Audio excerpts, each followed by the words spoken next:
ಸ್ನೇಹಿತರೆ, ಕನ್ನಡ ಇಂಡಸ್ಟ್ರಿಗೆ ಸುವರ್ಣ ಯುಗ ಯಾವ್ದಾದ್ರು ಇತ್ತು ಅಂತಂದ್ರೆ ಅದು 1976. ಯಾಕೆಂತಂದ್ರೆ 1976ರಲ್ಲಿ ಅಣ್ಣವ್ರದ್ದು 4 ಸಿನಿಮಾಗಳು ರಿಲೀಸ್ ಆಗುತ್ತೆ. 4 ಸಿನಿಮಾಗಳು ಸಹ ಅದ್ಭುತವಾದ ಒಂದು ಯಶಸ್ಸನ್ನು ಹೊಂದುತ್ತೆ.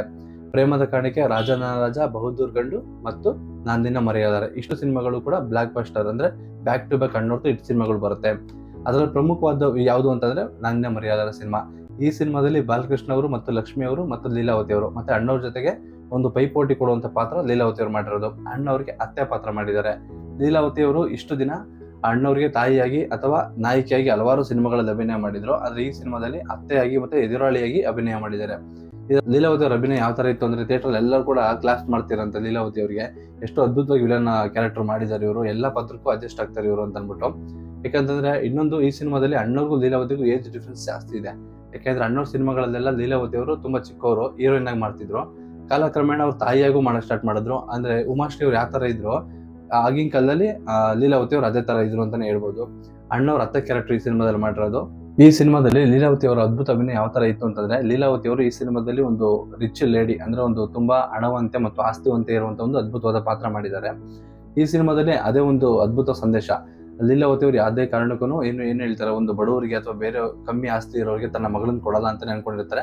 ಮತ್ತು ತನ್ನ ಮಗಳ ಸ್ನೇಹ ಕೂಡ ಬಡವ್ರ ಜೊತೆ ಬೆಳಿಬಾರ್ದು, ಬರೀ ಶ್ರೀಮಂತ ಜೊತೆ ಬೆಳಿಬೇಕು ಅಂತಾನೆ ಇರುತ್ತೆ. ಕೊನೆಗೆ ಅವರ ಮಗಳ ಜೀವನ ಹಾಳು ಮಾಡೋದಕ್ಕೆ ಲೀಲಾವತಿ ಅವರೇ ಕಾರಣ ಆಗ್ತಾರೆ.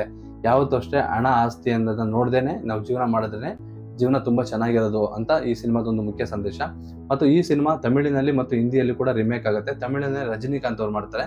ತಮಿಳಲ್ಲಿ ಕೂಡ ದೊಡ್ಡ ಬ್ಲಾಕ್ ಬಸ್ಟರ್ ಹಿಟ್ ಆಗುತ್ತೆ ಮತ್ತು ಹಿಂದಿಯಲ್ಲಿ ಕೂಡ ದೊಡ್ಡ ಹಿಟ್ ಆಗುತ್ತೆ. ನಿಮ್ಗೆಲ್ಲ ವಿಡಿಯೋದಲ್ಲಿ ಹೇಳ್ತಿರ್ತೀನಿ, ಅಣ್ಣವ್ರ ಸಿನಿಮಾಗಳು ಬರ್ತಿದೆ ಅಂತಂದ್ರೆ ತೆಲುಗು, ತಮಿಳು ಮತ್ತು ಹಿಂದಿ ಅವರು ಕಾಯ್ತಿದ್ರು. ಅಣ್ಣವ್ರ ಸಿನಿಮಾಗಳು ಬಂದ ತಕ್ಷಣ ಅದನ್ನ ನಾವು 1 ವರ್ಷ 2 ವರ್ಷ ಬಿಟ್ಟು ನಾವು ರಿಮೇಕ್ ಮಾಡಿದ್ರೆ ಒಂದು ದೊಡ್ಡ ಮಟ್ಟದ ಸಕ್ಸಸ್ನ ಕಾಣಬಹುದು ಅಂತ ಅನ್ಬಿಟ್ಟು. ಅವಾಗೆಲ್ಲ ಹೀರೋಗಳು ತೆಲುಗು ತಮಿಳಲ್ಲಿ ಯಾವ ತರ ಇತ್ತು ಅಂತಂದ್ರೆ ಅವ್ರ ಸಿನಿಮಾಗಳು 2-3 ಫ್ಲಾಪ್ ಆಗಿರ್ತಿತ್ತಲ್ಲ, ಆಗ ಅಣ್ಣವ್ರ ಸಿನಿಮಾಗಳು ಯಾವ್ದಾದ್ರು ಬಂದಿತ್ತು ಅಂತಂದ್ರೆ ಅದನ್ನ ರಿಮೇಕ್ ಮಾಡಿ ಮತ್ತೆ ಅವರು ಆ ಸಿನಿಮಾಗಳನ್ನ ಗೆಲ್ಲಿಸ್ಕೊತಿದ್ರು. ಒಂದು ಪ್ರೇಮ ಕಥೆ, ಅದ್ಭುತವಾಗಿರುವಂತ ಒಂದು ಪ್ರೇಮ ಕಥೆ. ಈ ಸಿನಿಮಾದಲ್ಲಿ ಎಲ್ಲೂ ಕೂಡ ನಿಮಗೆ ಫೈಟ್ ಸಿಗೋದಿಲ್ಲ. ರಾಜನಾಗೇಂದ್ರ ಸಂಗೀತ ಯಾವ ತರ ಇತ್ತು ಅಂದ್ರೆ ಎಲ್ಲ ಹಾಡುಗಳು ಕೂಡ ತುಂಬಾ ಸೂಪರ್ ಹಿಟ್ ಆಗುತ್ತೆ. ಆಗಿನ ಕಾಲದಲ್ಲಿ ಥಿಯೇಟರ್ಗೆ ಜನ ಕರ್ಸೋದಕ್ಕೆ ಈ ತರ ಒಂದು ಅದ್ಭುತವಾಗಿರೋ ಸಾಂಗ್ ನ ಬೇರೆ ಯಾವ ಸಿನಿಮಾಗಳು ನಾವು ನೋಡೋದಕ್ಕಾಗಲ್ಲ. ಅಷ್ಟು ಅದ್ಭುತವಾಗಿರೋ ಸಾಂಗ್ ನ ಈ ಸಿನಿಮಾದಲ್ಲಿ ರಾಜನ್ ನಾಗೇಂದ್ರ ಜೋಡಿ ಕೊಡುತ್ತೆ. ಸಂಭಾಷಣೆ ಚಿ ಉದಯಶಂಕರ್ ಅವರು. ಅಣ್ಣವರು ಮತ್ತು ಚಿ ಉದಯಶಂಕರ್ ಜೋಡಿನೇ ಆತರ, ಅವ್ರು ಯಾವುದೇ ಸಿನಿಮಾ ಮಾಡಿದ್ರು ಅದು ಸಂಭಾಷಣೆ ಕೂಡ ಅದ್ಭುತವಾಗಿರುತ್ತೆ. ಮತ್ತೆ ಇದರಲ್ಲಿ ಒಂದು ಬೈಕ್ ರೇಸಿಂಗ್ ಒಂದು ಅದ್ಭುತವಾದಂತ ಒಂದು ಸೀನ್ ಇದೆ. ಅಣ್ಣವ್ರು ಸ್ಟಾರ್ಟಿಂಗ್ ಒಂದು ಎಂಟ್ರಿ ಬರುತ್ತೆ ಬೈಕಲ್ಲಿ ಒಂದು, ಅದು ನಡೆದಿರೋದು ಒಂದು ಶೂಟಿಂಗ್ ಒಂದು ಕೋಲಾರಲ್ಲಿ. ಈ ಒರಿಜಿನಲ್ ಬೈಕ್ ರೈಡರ್ಸ್ ನೆಲ್ಲ ಕರ್ಸಿದ್ರಂತೆ ಅಣ್ಣವ್ರಿಗೆ ಸ್ವಲ್ಪ ಟ್ರೈನ್ ಅಪ್ ಮಾಡೋದಕ್ಕೆ. ಅಣ್ಣವರು ಈ ಸಿನಿಮಾದಲ್ಲಿ ಬೈಕ್ ರೈಡಿಂಗ್ ನ ಒಂದು ಅರ್ಧ ಅವರಲ್ಲಿ ಕಲ್ತಾರಂತೆ. ಅಣ್ಣವರು ಬೈಕ್ ರೈಡರ್ಗಳ ಜೊತೆ ಸೀನ್ ಮಾಡ್ಬೇಕಾದ್ರೆ ಬೈಕ್ ರೈಡರ್ ಗಿಂತ ಮುಂಚೆನೆ ಹೋಗ್ತಿದ್ರಂತೆ. ಯಾಕಂದ್ರೆ ಅಣ್ಣವ್ರು ಏನೇ ಕಲ್ತ್ರು ತುಂಬಾ ಬೇಗ ಕಲಿತಿದ್ರು, ಮತ್ತನ್ನ ಮನಸ್ಫೂರ್ತಿಯಿಂದ ಕಲಿತಾ ಇದ್ರು. ಅಷ್ಟು ಅದ್ಭುತವಾಗಿತ್ತು ಅಣ್ಣವ್ರ ಅಭಿನಯ ಈ ಸಿನಿಮಾದಲ್ಲಿ. ಮತ್ತು ಈ ಸಿನಿಮಾದಲ್ಲಿ ನಾಯಕ ಮತ್ತು ನಾಯಕಿಯನ್ನ ದೂರ ಮಾಡೋದೇನೆ ಲೀಲಾವತಿ ಅವರು.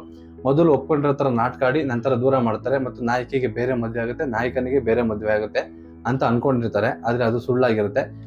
ನಾಯಕಿಯ ನೆನಪಿನಲ್ಲೇ ಮದುವೆ ಆಗದೆ ಹಾಗೆ ಇರ್ತಾನೆ. ಅದಕ್ಕೆ ಈ ಸಿನಿಮಾ ಹೆಸರು ನಾನ್ ನಿನ್ನ ಮರೆಯಲಾರೆ ಅಂತಾನೆ ಇಟ್ಟಿದ್ದಾರೆ. ಆದ್ರೆ ನಾಯಕಿ ಮದುವೆಯಾಗಿ 3ನೇ ದಿನಕ್ಕೆ ತನ್ನ ಗಂಡ ಸತ್ತೋಗ್ತಾನೆ. ಅದನ್ನ ನಾಯಕನಿಗೆ ತಿಳಿಸೋದಿಲ್ಲ. ಹಾಗೆ ಅದನ್ನ ಗುಟ್ನ ಕಾಪಾಡ್ಕೋತಾರೆ. ನಾಯಕಿ ಮನೆಗೆ ನಾಯಕ ಬಂದಾಗ ವಿಷಯ ಎಲ್ಲ ತಿಳಿಯುತ್ತೆ.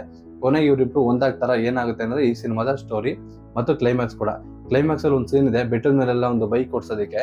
ಈ ಸಿನಿಮಾದಲ್ಲಿ ಅಣ್ಣವ್ರಿಗೆ ನ ಯಾರು ಯೂಸ್ ಮಾಡಿಲ್ವಂತೆ, ಅಣ್ಣವರೇ ಸ್ವತಃ ಬೈಕ್ ಓಡಿಸಿರೋದು. ಮತ್ತೆ ಕಾಡೆಲ್ಲ ಬರುತ್ತಲ್ಲ, ಆ ಕಾಡದಲ್ಲೇ ಹೋಗ್ತಾರೆ ಬೈಕಲ್ಲಿ. ಆ ಸೀನ್ಗಳನ್ನ ತುಂಬಾ ಅದ್ಭುತವಾಗಿ ಮೂಡ್ ಬಂದಿದೆ. ಈ ಸಿನಿಮಾನ ಪ್ರೊಡ್ಯೂಸ್ ಮಾಡಿರೋದು ವೀರಸ್ವಾಮಿ ಅವರು ಅವಾಗಿನ ಕಾಲಕ್ಕೆ ಕೋಟಿಗಳನ್ನ ಹಾಕಿ ಸಿನಿಮಾಗಳು ಮಾಡ್ತಿದ್ರು. ಯಾಕಂದ್ರೆ ಈಶ್ವರ ಪ್ರೊಡಕ್ಷನ್ ಅಂತಂದ್ರೆ ಎಲ್ಲರಿಗೂ ಒಂದು ಮರ್ಯಾದೆ, ಒಂದು ಗೌರವ ಆಯ್ತು. ಯಾಕಂದ್ರೆ ಕನ್ನಡ ಇಂಡಸ್ಟ್ರಿಲಿ ಎಷ್ಟೋ ಸಿನಿಮಾಗಳಿಗೆ ಕೋಟಿ ಹಾಕಿದ್ದು ಫಸ್ಟ್ ಈ ಒಂದು ಸಂಸ್ಥೆನೆ. ಎಲ್ಲಿವರು ಕನ್ನಡ ಸಿನಿಮಾಗಳು 50 ಲಕ್ಷ 70 ಲಕ್ಷ ತಯಾರಾಗ್ತಿತ್ತು. ಬಟ್ ಈಶ್ವರ ಪ್ರೊಡಕ್ಷನ್ ಅವರ ಮೊದಲು ಕೋಟಿಗಳನ್ನ ಹಾಕಿದ್ದು ಕನ್ನಡ ಸಿನಿಮಾ ಇಂಡಸ್ಟ್ರಿಯಲ್ಲಿ. ಈ ಸಿನಿಮಾದ ಡೈರೆಕ್ಟರ್ ಬಂದು ವಿಜಯ್ ರೆಡ್ಡಿ ಅಂತ ಅನ್ಬಿಟ್ಟು. ಈ ಸಿನಿಮಾ KV ಆನಂದ್ ಅನ್ನೋರ್ದು ಒಂದು ಕೃತಿ ಆಗಿರುತ್ತೆ. ಅವರ ಒಂದು ಕಥೆನ ತಗೊಬಂದು ಕನ್ನಡದಲ್ಲಿ ಮಾಡ್ತಾರೆ. ಅಂದ್ರೆ ಕನ್ನಡದ ಒಂದು ಕಾದಂಬರಿ ಕಥೆ ಅಥವಾ ಅವ್ರದ್ದು ಒಂದು ಕಥೆ ಬರೆದಿರ್ತಾರೆ, ಅದನ್ನ ತಗೊಬಂದು ಕನ್ನಡದಲ್ಲಿ ಮಾಡ್ತಾರೆ. ಹಾಗಾಗಿ ಈ ಸಿನಿಮಾ ದೊಡ್ಡ ಸಕ್ಸಸ್ ನ ಕಾಣುತ್ತೆ.